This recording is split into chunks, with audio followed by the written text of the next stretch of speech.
2026년 3월 첫째 주. 와, 정말 한국 증시는 한편의 스릴러 영화 같았다고 해야 할까요?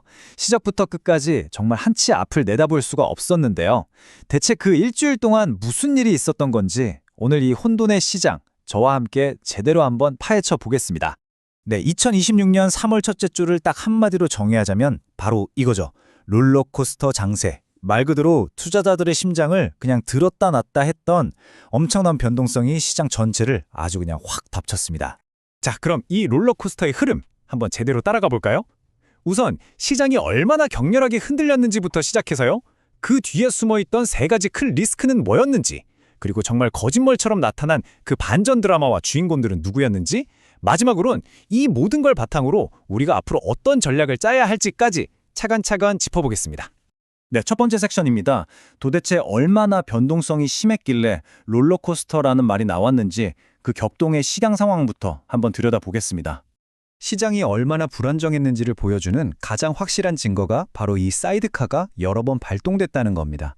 주가가 너무 오를 때도 또 반대로 너무 내릴 때도, 그러니까 양방향으로 거래를 잠깐 멈춰야 할 정도로 시장이 그야말로 과열과 공포 사이를 미친 듯이 오갔다는 거죠.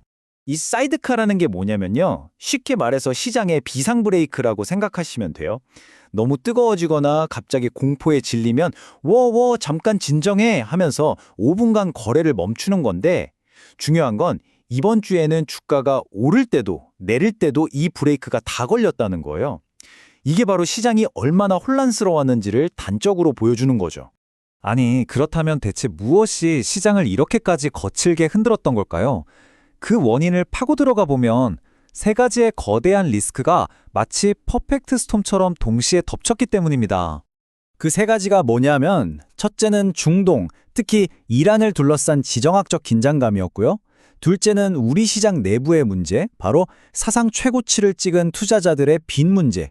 그리고 마지막으로 외국인들의 투심을 얼어붙게 만든 높은 환율까지. 이 세 가지가 한꺼번에 터진 겁니다.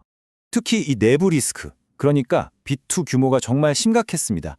개인 투자자들이 빚내서 투자한 돈이 무려 33조 원이었습니다. 33조. 이 정도면 거의 시장 밑에 깔려있는 거대한 시한폭탄이나 다름없었던 거죠. 아니, 빚내서 투자하는 게 왜 그렇게 위험하냐고요? 바로 이 반대매매라는 무서운 녀석 때문입니다. 주가가 일정 수준 이하로 떨어지면요, 증권사가 빌려준 돈을 받으려고 그냥 투자자 의사랑 상관없이 주식을 강제로 팔아버려요. 그럼 그 매물이 쏟아지면서 주가는 더 떨어지고, 그럼 또 다른 사람의 반대 매매가 나오고, 이렇게 걷잡을 수 없는 하락의 도미노가 시작되는 겁니다. 엎친 데 덮친 격으로 환율까지 말썽이었습니다.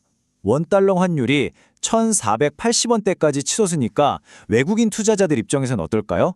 똑같은 1달러를 살 수 있는 한국 주식 수가 줄어드니까 굳이 들어올 이유가 없는 거죠. 이렇게 외국인들의 발기까지 끊기면서 시장은 더 큰 압박을 받게 된 겁니다. 자, 이렇게 모든 게 다 끝난 것처럼 정말 절망적으로 보이던 바로 그 순간에요. 시장이 정말 누가 각본이라도 쓴 것처럼 극적인 반전을 만들어냅니다.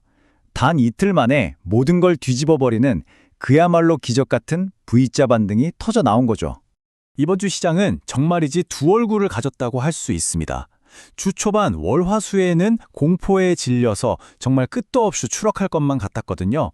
그런데 목요일과 금요일, 바로 이때 기관 투자자들이 구원투수처럼 딱 등판해서 시장을 아주 강력하게 V자로 끌어올려버렸습니다. 그렇다면 이 기적 같은 반등, 대체 누가 이끌었을까요? 시장의 스포트라이트는 딱 두 곳으로 향했습니다. 하나는 우리 증시의 심장이죠. 바로 반도체. 그리고 또 하나는 위기를 기회로 바꾼 신재생 에너지였습니다. 반도체 섹터가 그야말로 내가 돌아왔다 하고 포효하는 것 같았습니다. 특히 요즘 제일 핫한 AI 반도체, 그중에서도 HBM 장비의 대장주인 한미반도체는요, 하루 만에 무려 21% 넘게 급등하면서 시장 전체에 부활의 신호판을 쏘아 올렸습니다. 참 아이러니하죠. 시장을 공포로 몰아넣었던 바로 그 중동 리스크가 오히려 새로운 스타를 탄생시켰습니다. 국제유가가 급등하니까 이래서 에너지 자립이 중요하구나 하는 인식이 확 퍼지면서 신재생 에너지, 특히 태양광 쪽에 엄청난 관심이 쏠린 겁니다. 그리고 이런 관심은 곧바로 주가에 불을 붙였습니다. HD 현대에너지솔루션이나 S에너지 같은 대표적인 태양광 기업들 주가가요. 그야말로 수직으로 솟구치면서 하루에 오를 수 있는 최대치, 바로 상한가까지 직행해버렸습니다.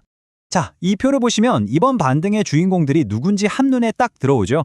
투매가 쏟아졌던 삼성전자에 저가 매수세가 몰렸고요. AI 대장주 한미반도체, 고유가 수혜를 본 현대에너지솔루션, 그리고 또 스페이스X라는 특별한 재료가 있었던 대주전자 재료까지 이렇게 저마다의 강력한 스토리를 가진 종목들이 시장의 반등을 앞에서 끌어줬습니다. 자, 이렇게 정말 정신없는 한 주를 보냈는데요. 그렇다면 이 모든 경험을 바탕으로 우리는 앞으로 어떤 투자 전략을 세워야 할까요? 마지막으로 이 얘기를 좀 해보겠습니다. 맞습니다. 이제 가장 중요한 질문은 바로 이거겠죠. 그래서 이제 뭘 봐야 하나? 지나간 폭풍을 계속 되짚어보는 것도 의미가 있겠지만 더 중요한 건 앞으로 다가올 파도를 어떻게 탈 것인지 지금부터 준비하는 겁니다. 핵심만 딱 짚어드릴게요. 앞으로는 이 두 가지 변수를 계속 주시해야 합니다. 첫째, 중동 리스크가 더 커지는지 아니면 잠잠해지는지. 둘째, 미국 중앙은행, 즉 연준이 금리에 대해서 어떤 힌트를 주는지. 이 두 가지는 계속 체크하시고요. 투자 팁을 하나 드리자면 이번 변동성을 좋은 기업, 싸게 살 기회로 활용해보는 겁니다. 혹시 내가 눈여겨봤는데 너무 비싸서 못 샀던 우량주가 있다면 지금이 바로 포트폴리오를 다시 한번 점검해볼 좋은 기회일 수 있습니다. 이번 한 주는 공포에 못 이겨 던지는 사람과 바로 그 공포를 기회로 삼아 사들이는 사람이 동시에 존재한다는 걸 아주 적나라하게 보여줬습니다. 여기서 우리가 생각해볼 질문이 하나 있죠. 이렇게 공포와 기회가 순식간에 뒤바뀌는 시장에서 어쩌면 가장 큰 위험은 두려워서 아예 아무것도 하지 않는 것 그 자체가 아닐까요?